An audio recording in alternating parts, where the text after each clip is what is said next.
Green city বাস্তবায়নে আবাসন খাতে সব প্রতিষ্ঠানকে চট্টগ্রাম সিটি কর্পোরেশনের পাশে থাকার আহ্বান জানিয়েছেন city mayor doctor Shahadat Hossain. দুপুরে নগরীর রেডিসন ব্লু হোটেলে রিহাব আয়োজিত ১৬তম আবাসন মেলা উদ্বোধন অনুষ্ঠানে প্রধান অতিথির বক্তব্যে মেয়র ডাক্তার শাহাদাত আহ্বান জানান। মেয়র বলেন, একটি নগর সাজাতে সকলের সহযোগিতার হাত বাড়িয়ে দিতে হয়। রিহাবের ভাইস প্রেসিডেন্ট চট্টগ্রাম রিজিওনাল কমিটির চেয়ারম্যান হাজী দেলোয়ার হোসেন আয়োজনে সভাপতিত্ব করেন। বিশেষ অতিথি হিসেবে উপস্থিত ছিলেন চট্টগ্রাম উন্নয়ন কর্তৃপক্ষের চেয়ারম্যান ইঞ্জিনিয়ার নুরুল করিম এবং চট্টগ্রাম মেট্রোপলিটন পুলিশের কমিশনার হাসিব আজিজ।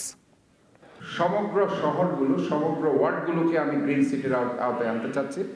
এই জন্য আমি প্রত্যেকটা ওয়ার্ডের মধ্যে আমি বলেছি যে সবাই যদি কাজ করতে চায়, আমি সে টেন্ডার দিয়েছি এবং ওয়ার্ড ভিত্তিক আমি বলেছি সৌন্দর্য বর্ধন করার জন্য। কোটি মানুষের আস্থার ভালোবাসায় 11 বারের মতো দেশের 1 নম্বর রেফ্রিজারেটর ব্র্যান্ড ওয়ালটন।